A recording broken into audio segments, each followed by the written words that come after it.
Rux in general is a very multi-purpose product, meaning we have a real variety of audiences. We had a really good library of creative content, but it was fairly specific to a few different activity verticals. My original objective with Storytellers was to really branch out, tell the story of the product to different audiences in different regions of North America. The underlying objective there was just create community. Our product's built around, and still to this day, word of mouth is so important, and the Rux Storytellers really goes a long way to build that community. We've always had big dreams for what it's worth. So we want Rux on Mars. That's our big, hairy, audacious goal, if you will.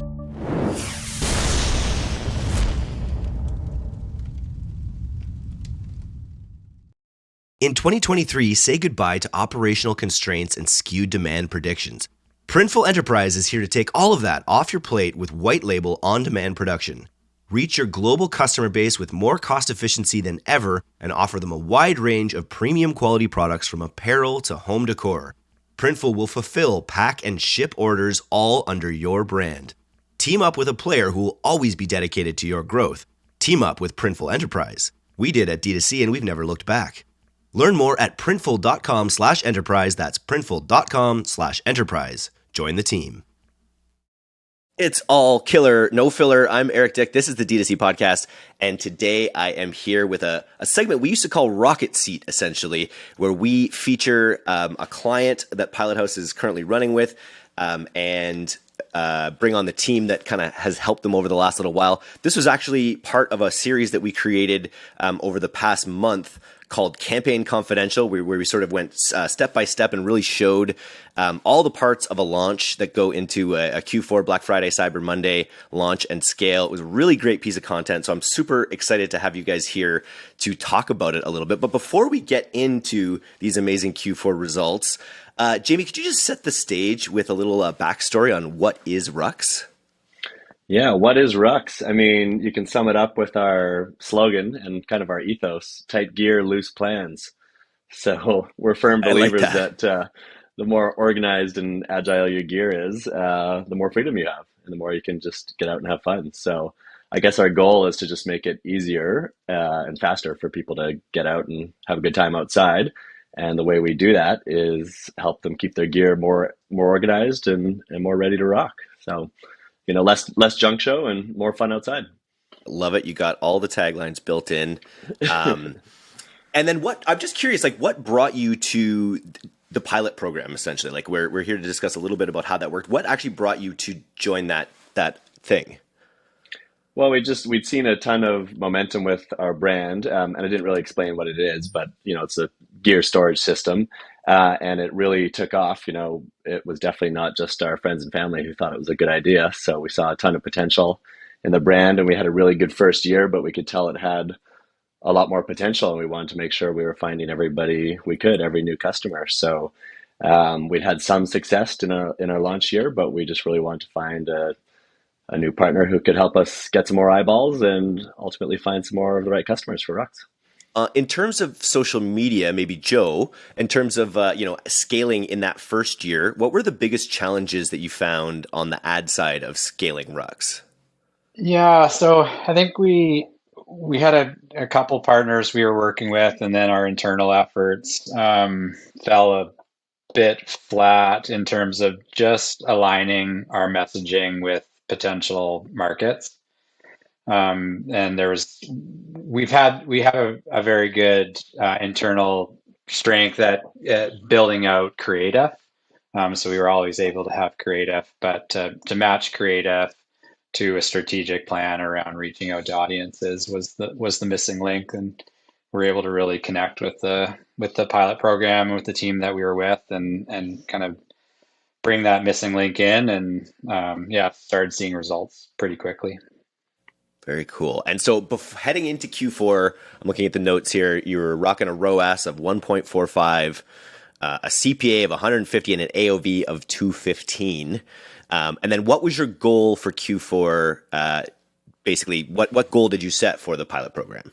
Yeah, I think we had targeted 3 ROAS and just really wanted to scale up while we were at it. And, you know, sky was the limit after that. And So Abby and Jacob, when you guys when Rux comes in, what are your sort of first thoughts about the potential of this sort of product? What's a green, as Matthew McConaughey would say, what's a green flag or a green light you see when a client like Rux comes through the door? Jacob? Yeah, I mean, so we were chatting during the whole exploratory phase there, and first green flag was like fit in terms of just culture and working together and communication and all this, which honestly at Pilothouse is probably our biggest indicator of clients that are going to be successful. Just that engagement, obviously being local too, like we're just across the ocean here on the island. You guys are, in the mainland there. So yeah, just right off the bat, super great in terms of that rapport and fit for Pilothouse and Rux. And then obviously it's the Andrew Wilkinson test of that he explained at our event of like, would you want to get stuck in an elevator with this person? Exactly. Which is basically the elevator stuck test. Do you guys pass it? I think so. Excellent. Yeah, lots to talk about. And yeah, I mean, obviously the product like itself was super exciting, and just looking at the metrics and what's been done and the success they did see through year one there, year one and a bit, we just felt like we could come in and be the perfect fit to help them blow it up to that next level. So yeah, I think overall the flags were all there, the green flags were all there, and it was excited to bring them on. Anyone who's like reinventing a category, I feel like is always interesting. Anyone with like a fresh take on a slightly disruptive take on an existing category, or even category creation, which Rux is probably verging into a bit. Jamie, would you say? Yeah, I mean, that's why we were so curious about how best to find customers, because they're not just looking for a Rux yet, because they wouldn't have known that it existed or that they necessarily needed it. They just know that they have some way of storing and moving their gear, and we know that it probably sucks or it could be better. So yeah, just really had to try something different to get the customer's attention. And then once they see what we're all about, yeah, works out really well. So this leads into one of the first parts of the Pilothouse process, I know, which is, we've talked about it in the course we produce. We talk about it in the podcast all the time. It's called the pilot test. And really it's a way of finding, especially for, like you say, Jamie, brands that might not even know all the people that are interested in your product. It's a way to like cast a really wide net and kind of go into the ad process without a lot of preconceived notions and really let the data tell the story. So Abby, was it you that kind of ran the pilot test? Do you want to walk us through a little bit about how you thought about it? Yeah, for sure. So we kind of break it out into two campaigns. We have the copy test and the creative test. In creative test, we test 5 different angles, but we keep all the copy consistent just to kind of see which one of those angles crash. And because Rux is like a all season, all sport kind of product, we did a little different where we took like different activities. Like I had a skiing angle, I had like a garage storage angle, and broke it out like that. And it was cool. Like the top two were actually skiing and garage storage, kind of to show like the collapsibility of the Rux, to show the Rux like in the snow, someone taking off their ski boots. And one thing I loved about that is it was our first Q4 with Rux. So there was a little bit of hesitancy of like, we don't know how much like people will understand that this is like an all year product, but to see skiing kind of pick up like in August was a really good signal for us. And then garage storage, which is like the total opposite. You know what I like? It's just sort of like you have this like outdoor adventure people, and then the people that use it just for pure utility in their garage. It's interesting. Yeah, absolutely. And then that reminds me, one really cool thing is like in a survey Joe was talking about a while back is a lot of people love it for grocery shopping. So it really is like a multi-purpose product for sure. Very cool. So you find these two angles among all the ones that you tested were the best. What's your next move then? And that was for headlines and text, or imagery, or both? That was imagery. And then for copy, we took more of a approach where we did like testimonials. They're as seen as like they have a lot of good social proof, and testing like quality because they have like a lifetime warranty. And yeah, I'm listing all of the top performing ones. So those were the top ones. Next step from there is you like match those good, the top copy, top creative, and then you put those into your evergreen campaigns and start running with those. And then additionally, we had like some really solid product videos that were on the account, and we were able to just pair those with top copy and keep going from there. Very cool. What's the audience strategy going into the pilot test? We'd like to keep it open prospecting. and just get like a wide reach and see kind of what catches there. Yeah, definitely throw in a lot of the wall at the start, see what's kind of sticking, and then start to sort of iterate and filter down from there, which worked really well. Those angles that Abby just chatted about. And then right away in the process of running these angles, finding a few winners based on these broad assumptions, how were the results already pretty immediately better? Yeah, I'd say so. Once we got those evergreen campaigns set up after the creative test, we just started to see our ROAS kind of skyrocket. And it was about the 3 consistently. So great boost. And I think Rux, you guys said this, but one of the reasons Rux makes such a great partner is the amount of content, the kind of content, how cool the content is. On the podcast, we're talking about content marketing every day. That's what we're doing here on the podcast. We've got 2 people coming from Mini Katana to our next event in Las Vegas. And so we definitely practice what we preach. It's funny, I was just interviewing a guy from one of the founders of Taxa. Do you guys know Taxa? They're like an outdoor, they're like a bowler. They're like a modern bowler. They're sort of like, there's actually a potential partnership there with, that's with a you great guys. bet. And I was really advising him on your exact kind of, I didn't actually even know about your content strategy of like the Rux storytellers. But when you have a product that has people like living their best life and doing things that people both love doing and love watching, there's just such a huge opportunity to have your customers create content that can get a lot of views. Can you talk a little bit about your content strategy, Jamie?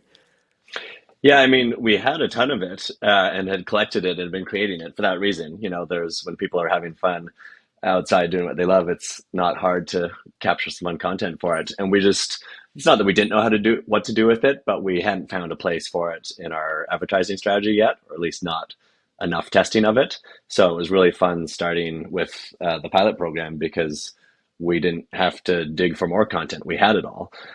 So it was just a matter of finally using it all and testing it.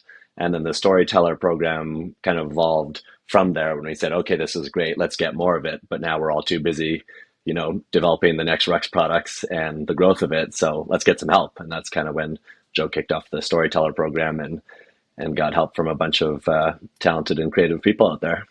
Can you dig a little deeper on that, Joe, and tell us how you thought about that project, how you executed it?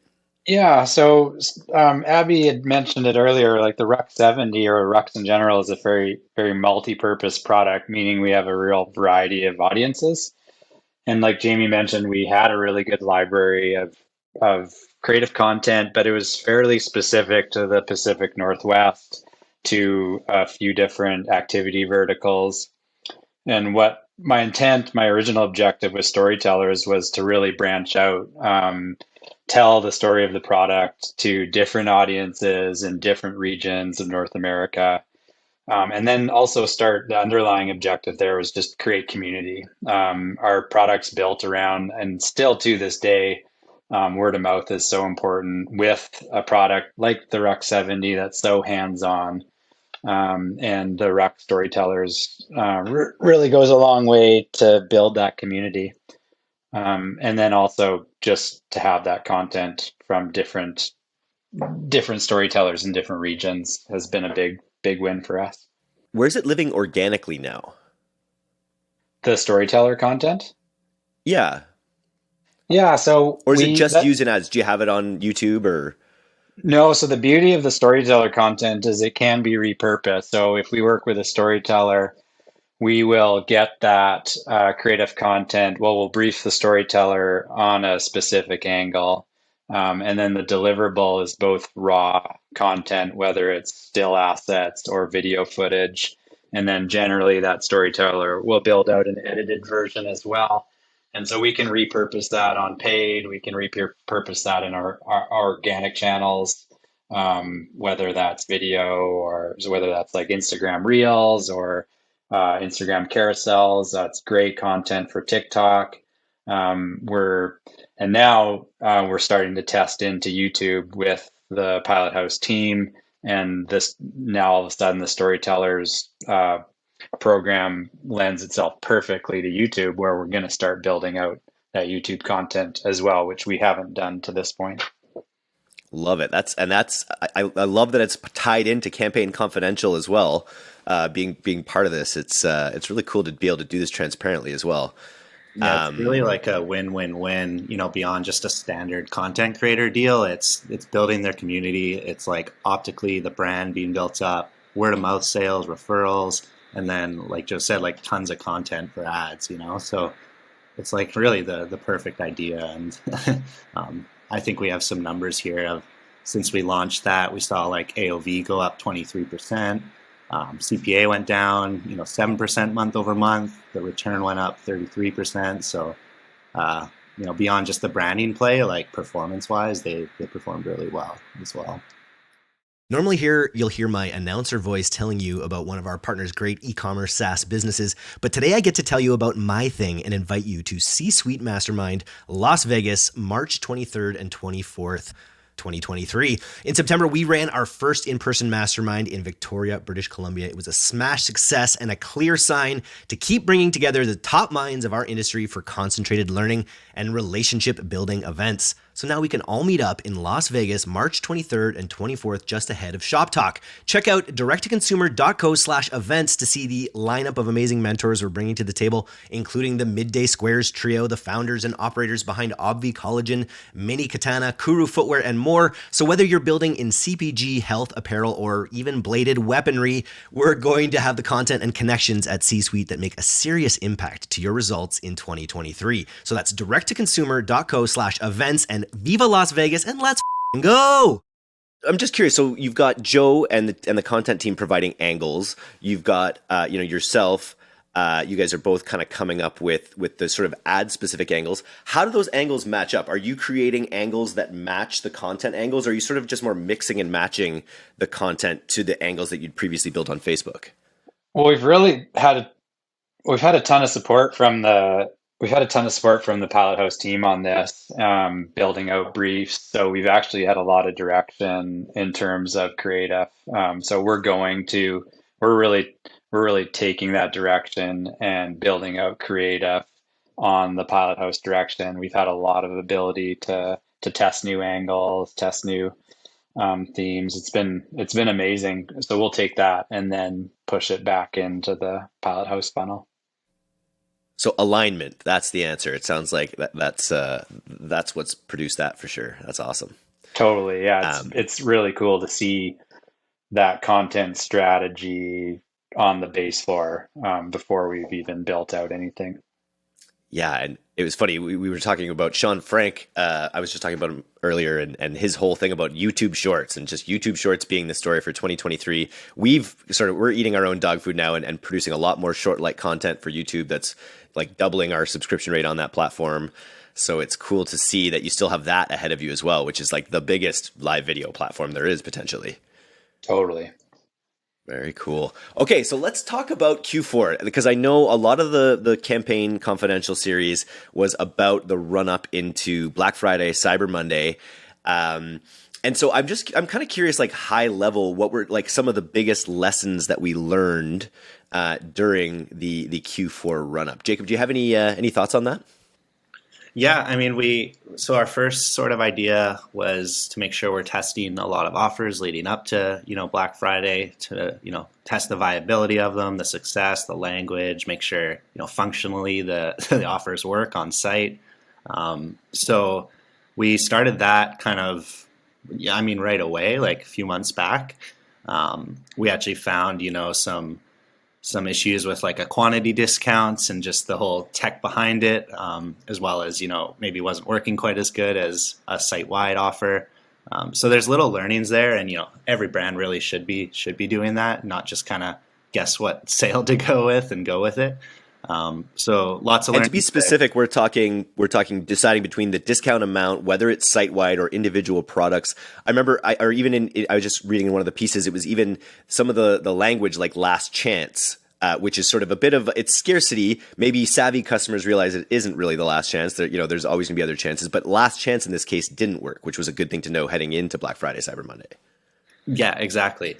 I mean, it's again like kind of brand by brand, and this is why you need to be testing it leading up to that sale. And exactly, last chance maybe didn't click as well, so we didn't lean as heavily into that. And then through these tests, we actually did see overall account improvements as well. The ROAS and all that did improve up beyond our goals, and then we kind of got to November and it's like, okay, here's where we're at, here's where we were, like what's the next steps using these learnings. And one big part of that was just the lead gen and the lead gen lists and our exclusive like early access sale to this lead gen list. So yeah, maybe I'll let Abby and Joe and Jamie chat a bit on that, but that would be great to lean into because that was a huge success that we learned. Yeah, let's talk about that. Lead generation, it's something that I think maybe a lot of brands overlook kind of going into the holiday season. They think about leads more as sales. In this case, what did we do to drive the leads for Rux? Abby? Yeah, we started with 2 campaigns, one that was optimized towards leads and one towards purchases. And we ran just sign up for exclusive access to an early Black Friday deal. And we wanted to test those to see if purchasers or leads perform better. We found purchasers perform better, so we were able to put all of our budget into that and just run it for like a good month and a half. Which is great too, because they're also purchasers, right? So even though they're cheaper as leads, they're probably more likely to be people that purchase as well in Facebook's eyes. Yeah, absolutely. And I feel like a lot of people might just assume to click leads and not like think to like target purchasers as well in a campaign like that. So it was a cool test for sure. And then leading up to the sale, we gave those people early access to the sale, but we also ran our Black Friday ads targeting that list only. And it was a really cool opportunity for us to find like early signals on which one of our creatives and headlines were going to work. And then when Black Friday rolled around, we knew which creatives to prioritize there. Yeah, that was very cool. And then did you also run a contest? A giveaway. A giveaway, sorry? Yeah. How did that go? It was good. Maybe Joe, if you want to touch more on that, because I know we ran it like pushing on organic and paid ads, but it just gave us like another great opportunity to get a solid list leading up to Black Friday to target for the sales. Yeah, it was just a great lead gen opportunity that we had pushed out in one of our earlier fall tests. We ran 2 small, like 4 to 7 day campaigns or promotional campaigns prior to Black Friday, and that was a supporter on one of our campaigns. So it was a great lead gen opportunity. It helped inform the Black Friday VIP, but it was really cool to see how well our VIP, that early access VIP campaign performed, especially considering our messaging was essentially early access. It had no discounting messaging associated with it, and we saw really great numbers from it. So, looking at the results here, looks like we hit the 3 ROAS, and it looks like it's still trending in a positive direction. I'm really curious, what did we do, or what did you do on the Rux side to get such a big improvement in AOV, the 60% improvement in AOV? Is that a function of it being Black Friday, Cyber Monday, people are buying more, or was there a lot you guys did on the CRO side to improve AOV? CRO is a work in progress, and actually most of our CRO efforts have been implemented post Black Friday, Cyber Monday. The big push there was quantity discounting through Black Friday, and as Jacob alluded to, we were testing that on a couple promotions pre-Black Friday, Cyber Monday. Some tests went great, some tests didn't go so well, and most of that was just dealing with our tech stack. But in the end, we were able to offer quantity discounting during the Black Friday period, and it really super boosted our AOVs. The great thing about those AOVs too is we were able to maintain them post Black Friday, Cyber Monday. After all, Rux is a system. It's not just a 70 liter container. It's a system. Exactly. Why have one when you can also have them at home and also have modules? It is the perfect quantity product for sure. Yeah, and another benefit of that Black Friday campaign was just generating the customer base that we were able, and the lead space that we were able to speak to the system with, is really helped our AOV. So cool.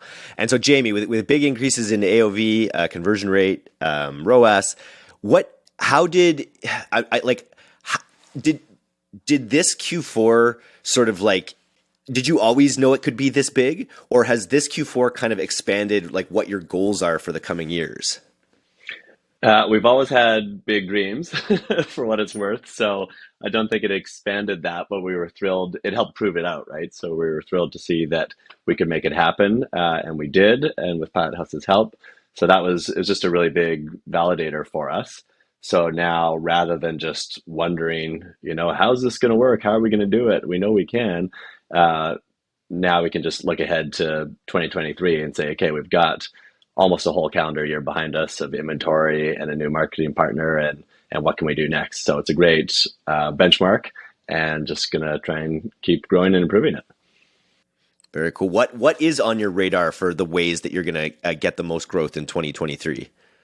Yeah, I mean, there's for one, we have way more customers now and more leads, so we'd love to keep nurturing those. And like we said before, with not just with our CRO efforts, but just customer retention as well. There's so many reasons to have either more Ruck 70s, our main product, once you've got the hang of your first one, or there's a lot of components to the system that people might not have grabbed the first time round. So that's a really obvious place for our existing customers to go. And then we've just learned so much over this Q4 that we're just really excited to unpack it for the coming year. So, everything from, I should also mention we did a really big, and Joe could speak to a really big PR push that we did this fall, and it almost came in so hot and quick that we barely had time to share all the places that we were featured. So we'd love to leverage that more over 2023. And just between that and the new customer base, it's get that critical mass going. So now it's a thing. There's a little bit more market saturation. You'll see us in a few different places, and hopefully finally realize, wait a minute, Rux isn't just this crazy idea by a few people up in Canada. This is actually a pretty legit way to organize my gear. And I think it'll really turn over some new customers. That's just high level and vague, but I'm sure we'll have some more strategic numbers to chase as well, and some tactics with the Pilothouse team. I'm sure. Joe, we don't talk about PR a ton here. Can you, and I'm sure it had a great crescendo effect on Q4 just to have your name out there, so many more people learning about you from credible sources. Can you talk about where PR fit into your overall year plan, and just tell us a little bit about that program? Yeah, it was an interesting year because essentially the second year of the brand, PR is easy or relatively easy in the launch year, just because you've got that launch story behind you. So last year was a lot of an internal effort. We attended one PR focused show in the early part of 2022, and then most of the next couple quarters was spent on internal efforts following up on those leads. We did bring on a partner late in 2022 to help us, but by that point we had actually, had a lot of leads, like warm leads, hot leads, and PR is such a long tail effort that really those early 2022 efforts really didn't materialize until November, kind of late October, November, which in the end was just perfect timing for us. It was kind of perfect storm with all of the Pilothouse efforts going into Black Friday. So yeah, it was really nice to see results on those internal efforts, and then with our PR partner. Have you done any post-purchase surveying to help determine if they're like the impact of the PR or the ads or? Yeah, we do have a post-purchase survey in place. It's fairly general in terms of specific print publications. We get a anecdotal sense of whether we're getting a push from PR. It is that kind of space in our marketing play that it's hard to quantify as much as kind of our paid efforts. We do have an affiliate program in place that supports PR that at least we can quantify a little better. But yeah, I mean, it's hard to deny that PR probably helped us a bit this Q4. Oh, for sure. Especially with this disruptive kind of new frame of mind product that people don't always know they want or need. Makes an absolute ton of sense. You also mentioned Jamie about ongoing leads. Do you guys run is the giveaway an ongoing sort of monthly giveaway in order to continually generate leads, or what's the ongoing lead generation strategy? We have a mix. We love it when partners in the industry want to do an event with us, or especially for us. There's usually, it's probably dozens now of brands that we've befriended who are in a similar space and have a similar audience. We sort of unofficially take turns hosting a giveaway shared between a few brands, and that we've seen great success with that because resource wise, it's easier to do one contest a year versus 12. So there's something going on probably at least monthly, but whether it's hosted by Rux or a partner brand is sort of just to be confirmed each season. And yeah, we're really glad to have built out that network of partners. Yeah, we all contribute to each other's leads lists, and hopefully it's like-minded customers out there. I'm going to introduce you to this taxa founder, and he was just talking about them being really focused on overlanding as this like really fast growing space. And I imagine that's a niche for you guys as well, right? Yeah, we love it. That's one of our favorite categories. You can do any activity you want out there, skiing, biking, climbing, whatever. But ultimately, you bought a Rux product because you have a capable vehicle and somewhere to go. And so it's kind of a pretty common overlap there. But you're not trying to, and their big thing is they're not trying to make, like when you go into a common Winnebago or RV, it's like, they're trying to make it look like a hotel room with the couch and the TV and that doesn't jive with the outdoors. I feel like your product is the same way, like so utilitarian to the point where it's not for people looking for that comfort necessarily. They're looking for like pure utility. Yeah, and more agile, like with, I'm Functionality. sure Taxa and some of those other, camp focused trailers are less about built-in cabinets and just permanently living in there, and more about just agile solutions. Like, hey, I need this gear, but now I need it at the beach, and now I need it at the trailhead, and now I need it back in my trailer or in my van. And so that's kind of where we come into the play. You don't bolt us onto your vehicle; you just grab it and go whenever you need your gear. He worked for NASA, and so literally he kept talking about habitat, and that's because when you're in NASA, you're thinking about setting up different habitats everywhere. So it's like rather than setting up a hotel in your driveway, you're setting up a habitat in some interesting area. I don't know if that'll help in your marketing. Maybe you can start, if we're going to colonize Mars, you're going to want a Rux when you're there, I think is what I'm trying to say. Exactly. I mean, that's our primary goal is we want Rux on Mars. That's our big, hairy, audacious goal, if you will. So habitat or however we pull it off, that's one way to chase it. I think that's probably a great way to leave this. Your goal is to get Rux on Mars. It's the rocket seat. Pilothouse is going to help take you there. Really excited to kind of see where this relationship goes, and maybe we'll catch up on your YouTube success, and then maybe we'll catch up on in Q4 next year. But maybe I'll see you at my event in Las Vegas. Anyways, it's been awesome. Thanks a lot. Yeah, thanks a lot, Eric.